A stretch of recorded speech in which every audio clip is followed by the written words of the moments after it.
I didn't anticipate it. Not after sacrificing my personal life for a firm I believed would be my legacy, working myself to the bone, and spending countless nights repairing what should have been an irreparable corporation. But at the dinner table that evening, I became aware of the reality at that point. Richard Caldwell, my father, talked in a calm, informal tone, as if he wasn't going to slay me with his words, and he hardly looked up from his plate. He chopped into his steak and moaned, "Lauren, let's be realistic. You're great at technical things, but leadership? That's not your strength. We need someone with presence, someone who commands respect. Your sister is the best choice." My fork was halfway to my mouth when I froze. My older sister Emily, the golden kid who never moved an inch when the company was circling the drain, grinned into her wine glass across the table. My stomach turned over. I continued. I developed the software that saved this company, in a voice that cut through the restlessness. Without it, there wouldn't even be a company to pass down. Dad laughed. Actually, I laughed. Then, as if it were inconsequential, he took a crumpled $50 bill out of his wallet and flung it on the table. "For your effort." Quiet. Between my plate and my unopened wine glass, I gazed at the bill. $50. For the years I spent coding till my eyes burned, the nights I passed out at my desk, and the innumerable sacrifices I made to save his business, I would want $50. $50 for the idea that transformed Caldwell Enterprises into a $300 million powerhouse from a fading relic. My mother squirmed uneasily across the table, but she remained silent. Nobody did. Because this wasn't unfair in their views. This was anticipated. It dawned on me then. Effort was never the issue. It was never based on loyalty, intelligence, or merit. It has to do with control. My hands were shaking with a mixture of anger and incredulity as I took up the $50 cash and flipped it over in my hands. Calmly, I put it back on the table, folded it into my napkin, and got up. Dad sneered and waved a hand dismissively, saying, "Lauren, don't be dramatic." I grinned. "Not for fun? Uncertain? I'm not being dramatic. I'm just excusing myself. Clearly, my role in this family is nothing more than background noise, so I'll remove myself from the scene." Emily chuckled softly, her laughter scarcely disguised. Mom started to say something like, "Sit down again, be reasonable, act grateful," but I was already turning to leave. The door was not slammed by me. I didn't shout. I didn't plead for justice. I simply walked out. And it wasn't melancholy that tormented me as I lay in bed that night, gazing up at the ceiling. It wasn't sorrow. It was willpower. They believed they had triumphed. They assumed I would quietly vanish, take whatever scraps they threw to me, and perhaps even plead for permission to stay. However, they were unaware of what was about to happen. I arrived at work as usual the following morning. My headquarters, Caldwell Enterprises, was doing quite well. The atmosphere in this facility had been oppressive just a year prior, with department heads leaving before the company's total collapse and staff chatting about layoffs. And now, with technology that had revolutionized the sector, it was now a global powerhouse. I created the technology, but there was a problem. People continued to mutter behind my back, avoiding eye contact. The vibe was off, and after I arrived at my workplace, the door stood open already. My desk was vacant inside. I've lost my PC, I've lost my nameplate. And she's sitting in my chair, looking through papers as if she's supposed to, Emily. She looked up, her smile dazzling and fake. "Oh, good morning, Lauren. Didn't Dad tell you? I'm moving into this office. You'll be reporting to me now." I felt sick to my stomach, but I didn't show it. With a firm voice, I inquired, "What's my position?" Emily shrugged after tilting her head mockingly in deliberation. "We'll figure something out. Maybe something in its support? It? Assistance? In my own business. The business I rescued." She grinned. "Dad actually suggested you take some time off. Relax. Maybe work on some hobby projects. But don't worry, you'll still be part of the company in some capacity." My heart thumping in my ears, I inhaled slowly. They desired my departure. After all of the sacrifices, late nights, and solutions I had developed to keep our business afloat, I was being thrown away as if I were an afterthought, as if I were valuable. $50. After glancing at Emily, I turned my attention to the company emblem displayed on the glass walls outside my office. Caldwell Business, a name that once connoted legacy, devotion, and family. Right now, all it meant was treachery. I refrained from arguing. I didn't object. I didn't plead. I just gave a nod. Understood. I turned and left after that. They believed they had triumphed. They believed that I would disappear, accept my fate, and allow myself to be erased. What I was going to do was unknown to them. With my head held high and my pulse steady, I left the office. They believed that I had been buried. Observe me. That's when I made my decision. If Caldwell Enterprises didn't want me there, I would construct a larger structure. Furthermore, I wouldn't merely compete with them. I would demolish them. They assumed I would roll over and accept it. They assumed I would take their pitying stance, sit in a corner of the business I founded, and nod and smile as Emily ran it into the ground. They assumed I wouldn't say anything. Rather, I observed. I turned up for work every day for the next few weeks. Surrounded by interns who didn't know who I was, I sat at the small desk they gave me. I didn't voice any complaints. I refrained from arguing. I watched. And a week later, I could see exactly what was going on. Emily was in a lot of trouble.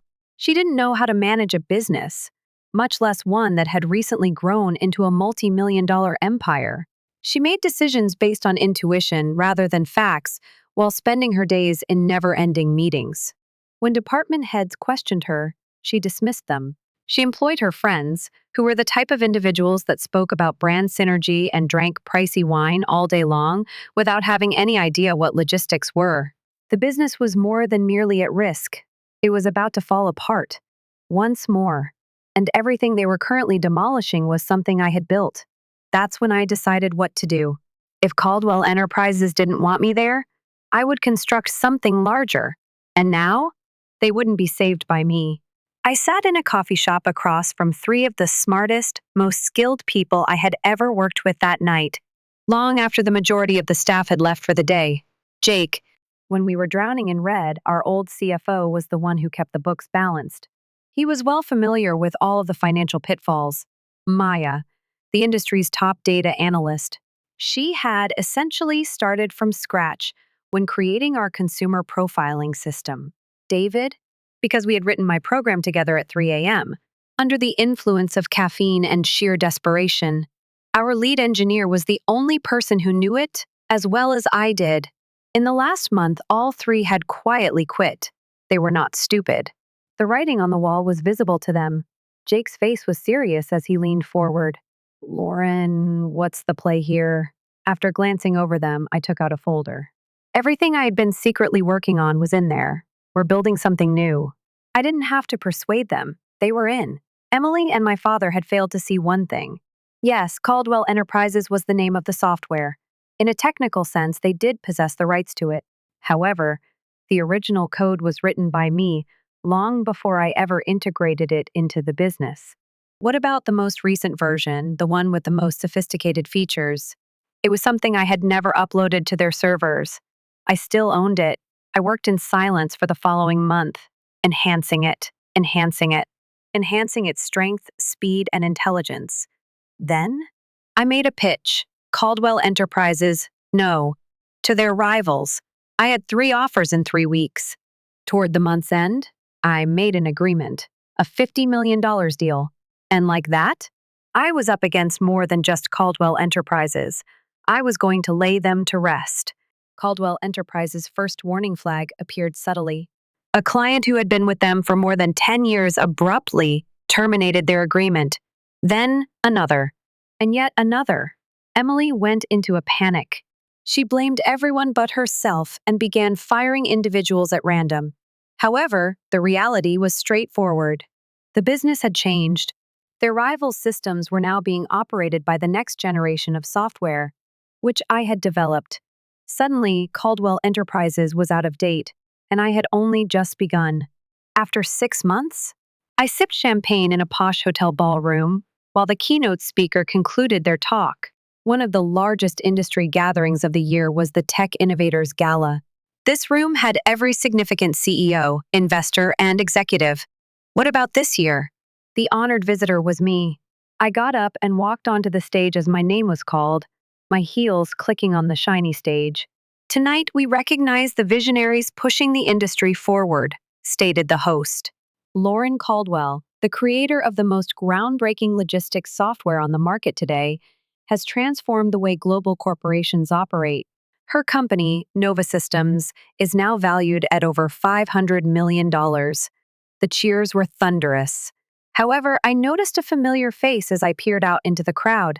My dad, occupying the rear seat. Emily sighed. Their business was in danger of going bankrupt. Once more. Both of them were aware of it. I grinned. Not with malice. Not in retaliation. However, because I had at last grasped the lesson they had worked so hard to impart to me. I didn't require their approval. I was victorious, according to my own terms. And now? They couldn't do anything to stop me. They treated me like a nobody when they threw $50 cash on the table a year ago. Right now, I had $500 million in value. And Caldwell Business? The sewer was being circled by them. What's the best part?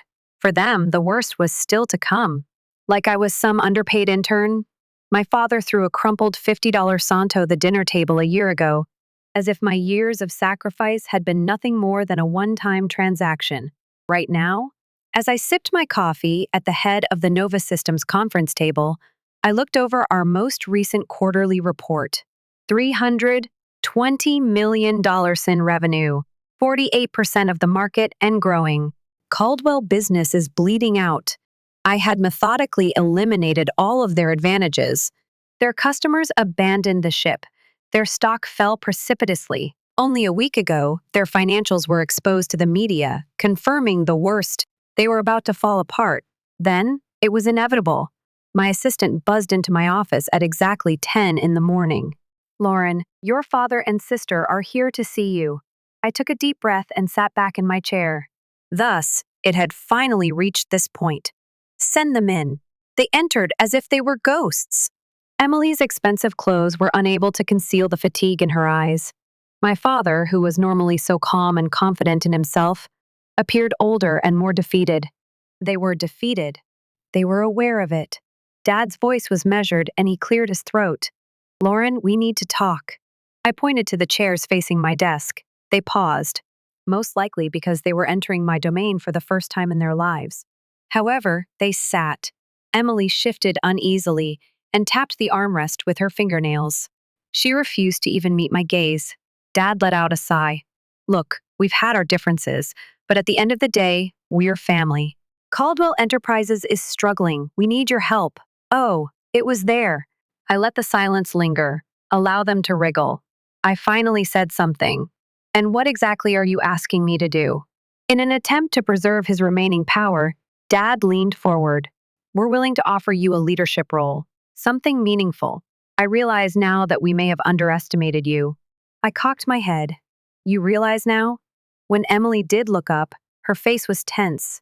Lauren, don't be petty. We need you, okay? I chuckled. In fact, I laughed. I repeated, shaking my head. You need me? That's funny. Because a year ago, you told me I wasn't leadership material, that I was only good for technical things. Dad had the audacity to display his frustration. You know how business works. Decisions were made. But now we have to move forward. If you come back, we can rebuild Caldwell Enterprises together. Once more, there it was. Command. I wasn't wanted by them. They desired to possess me. I feigned to consider it, pretending to be interested. And what position are you offering? Dad erects his shoulders, ready to close the deal. You'd be second in command, right beneath Emily. I blinked. Then, I chuckled once more. This time, louder. Emily's face reddened. Lauren, grow up. You built some software, fine, but that doesn't mean you know how to run a company at our level. I ceased to laugh. I put my arms on the desk between us and leaned forward. My voice? As cold as ice. Emily, my company is worth $500 million. Yours is weeks away from bankruptcy. Explain to me again which one of us doesn't know how to run a company. Quiet, blissful silence. Dad cleared his throat. Lauren, please. That word was the decisive factor. Please. The same man who flung money in my face, dismissed me, and made fun of me as if I were an inferior employee rather than his daughter was pleading now, and I felt calmer than ever before. No, Emily tensed. Excuse me? With a firm voice, I reiterated. I said no. I don't need Caldwell Enterprises. You needed me. And you threw me away. You made your choice. Now you get to live with it. Dad's voice grew frustrated as he let out a harsh exhale. You're seriously going to let your own family fail? I cocked my head. I didn't let anything happen. You destroyed this company the moment you put Emily in charge. Emily abruptly stood up and pushed back from her chair. She was furious and her face was flushed. You are simply resentful, she yelled. You've always been jealous of me. I smiled slowly and amusedly at her. Jealous? I straightened my blouse and stood up as well. Emily, I don't need to be jealous. I already have everything you wanted. Her fists clenched. Dad sat there without saying anything. Since he was aware, it was done. I turned to face the door and said, Now, if you'll excuse me, I have a real company to run. Without saying another thing, they departed. But Emily glanced back before she vanished through the doors. I hope you're happy, Lauren. I looked her in the eye, completely serene. I am. Additionally, I've never in my life. It was accurate. I exhaled deeply and slowly as soon as the doors closed behind them. They believed they could enter, offer me a few flimsy excuses, and then expect me to rush back to tidy up their mess. They were unaware of my transformation. Even while I liked seeing them wriggle, I knew that this was not the end of it. Enterprises Caldwell was dying. Additionally, everything and everyone are pulled down with the sinking ship. The query was, would I allow that to occur? 3 days later, the news was released. Officially, Caldwell Enterprises had filed for bankruptcy. It was all over. Former industry giant Caldwell Enterprises collapses overnight. Top poor leadership decisions sink a $300 million company. How greed and family politics killed Caldwell Enterprises. What's the best part? I was given credit for the company's prior success in every piece. All of them emphasized the obvious. My program was the only thing that kept Caldwell Enterprises afloat after its initial near collapse. And after I left, it was just a question of time. Claire, my assistant, knocked on my office door when I was in a meeting. Lauren, you might want to see this. A printed document was given to me by her. I skimmed it rapidly, and when I got to the last paragraph, a tiny smirk formed on my lips. The liquidation of Caldwell Enterprises was underway. Everything was for sale. The headquarters structure, the remaining resources, the Caldwell name itself even. Then, I came to a realization. I could purchase it. The poetic justice was nearly flawless. And like that, I knew exactly what I was going to do next. I sat by myself in my penthouse apartment, gazing out at the city skyline 3 days after Caldwell Enterprises went down. My father's business, which he forbade me from running, was no longer there. And now, I could have taken everything that remained. The money wasn't necessary for me. Nova Systems had a $500 million valuation already. But retaliation wasn't the point here. It has to do with legacy. With the belief that it would endure forever, my father had established an empire. When it flourished, he gave it to someone who had done nothing to deserve it. And when did it begin to disintegrate? He crawled back toward me. The name Caldwell Enterprises and all that went with it were now for sale. And I decided as I sat there, tracing the rim of my wine glass with my fingertips. Owning Caldwell Enterprises was not anything I desired. I wanted to take it out. I made one phone call the following morning. Straightforward, individual, no middlemen. I wanted them to be aware of the precise person stealing everything.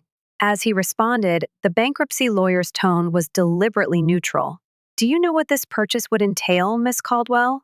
I picked up my pen with a smile. I completely understand. Then I took my last action. After a week, I sat looking down at the sleek black and gold contract in front of me in the same boardroom that my father used to control. Caldwell Enterprises would be mine with just one signature. Not only the structure, not only the resources, the name itself. I would suddenly own everything that had previously belonged to them. I glanced at the other side of the table. Sitting there, my father's demeanor was unreadable, and he was silent. By contrast, Emily, She appeared to be about to blow up. She said, "I still find it hard to believe you're doing this." I arched an eyebrow. "What are you doing? Purchasing a failing business?" I tapped the contract's last line. As she read it out loud, her face turned pale. "Nova Systems will acquire and permanently retire all remaining Caldwell names, patents, and intellectual property rights." Her voice trembled as she looked up. "You're not merely purchasing it, you're deleting it." I grinned. "Yes." The hands of my father clenched into fists. "This is absurd, Lauren. No, Dad." I looked him in the eye and spoke quietly. "Justice is served here." He gritted his teeth. "You are merely retaliating against us." I gave a shrug. "No. Some things deserve to die, which is why I'm doing this." Then, without saying anything else, the contract was signed by me. That was it. Officially, Caldwell Enterprises was no more. Everything my father had spent his life creating, including its intellectual property, copyrights, and patents, was now mine. I also buried it. No reorganization, no relaunch, no comeback. There would never be another Caldwell. And where did it go? Nova Systems flourished unchallenged. After 3 months, Claire, my assistant, came in with a letter while I was seated in my office. No address for return. I scanned the well-known handwriting as I opened it. "Lauren, I don't ask for pardon, but I'm hoping you'll understand eventually, my father." I looked at it for a while. Then, I threw it into the hearth. I watched as the last of Caldwell Enterprises was consumed by the fire. Additionally, I've never in my life I was really liberated. I had signed the documents that put Caldwell Enterprises out of business 3 months ago. It has been 3 months since my sister and father left that boardroom empty-handed. And during that period, Nova Systems had prospered. $500 million in revenue, 62% market domination, status in the industry, unchallenged leader. However, I wasn't too pleased with the numbers. It was seeing a corporation founded on merit every morning as I walked through my workplace. Workers who were hired based on their abilities rather than their connections. A business I founded without my family's consent. I didn't have to prove anything to anyone for the first time in my life. I was victorious. That seemed to be the end of it. I believed I could go on. However, then there was an invitation. A plain card in cream with sophisticated gold calligraphy. The annual gala of the Caldwell family. It nearly made me chuckle. My parents have been hosting the most elite event in the industry every year for as long as I can remember, when they were still in charge. However, this year, it was not being hosted by my father. It had been taken over by someone else. Someone who, upon bankruptcy, had purchased their mansion at auction. This was not a personal invitation. It was only a formality. It's likely that the sender was unaware of my past relationship with the Caldwells. I ought to have disregarded it. I ought to have thrown it out, but rather, I made the decision to go. Not to exact revenge, to avoid adding salt to the wound, but to put a definitive end to this tale. The gala's evening. My shoes clicked on the pavement as I exited my car, wearing an elegant, custom-tailored black gown. With sparkling chandeliers, sophisticated music, and a sea of affluent elites sipping champagne as if they still controlled the world, the occasion was as lavish as ever. However, this time, the room's most powerful person was me. They were all aware of it. As I entered, whispers trailed after me. "Is that Lauren Caldwell?" "No, she runs Nova Systems now. Didn't she destroy her father's company?" I choose to disregard them. For them, I wasn't present. I had one reason for being here. Then, I noticed them. My sister and father. They were no longer the focus of attention. They weren't encircled by influential business people negotiating multi-million-dollar contracts. Rather, they were a shadow of their former selves, off to the side. Compared to what I remembered, my father appeared smaller. Something I had never seen in him before had taken the place of his once dominant presence. "I'm sorry." In contrast, Emily, she continued to act as though she belonged here, dressed in high-end labels, and maintained her pride. But her mask had flaws that I could see. The way her fingers tightened around her champagne glass's stem, her eyes flicked from me to me, and back again. In our lives, for the first time, the authority belonged to me. Both of them were aware of it. With my heels resonating against the shiny floor, I approached them. Emily tensed. I caught a glimpse of something flickering in my father's eyes as he turned. Not rage, not bitterness, simply said. Lose. His voice was quieter than I had ever heard him say. Lauren. I cocked my head a bit. Dad. We were silent for a long time. Then he let out a sigh. I guess this is where you take pride. I grinned a little. No, Dad. This is where I bid you farewell. Emily blinked. What? As I placed my drink on a passing tray, I gave my father one more look. I have dedicated years of my life to gaining your acceptance, attempting to demonstrate my worth. I let out a slow breath, but that is no longer necessary for me. I looked across at Emily. I also don't despise you. I didn't. I simply feel sorry for you. Her expression tensed. Because unlike you, I went on, in a cool, collected, and firm voice, I didn't have to steal electricity. I constructed my own. She opened her mouth a little, but nothing came out. She was speechless for the first time. I took one last look at them both. Then I turned to leave. Not because I was angry. Not in retaliation. However, since I've never in my life I had freedom. Without turning around, I walked out of the gala. Without having to provide any evidence. Because retaliation was never the point of this. This has to do with becoming the person I was destined to be. And when I got into my car and drove back to a business, a legacy, a future entirely mine, I grinned. Because my narrative didn't finish here. It was only the start.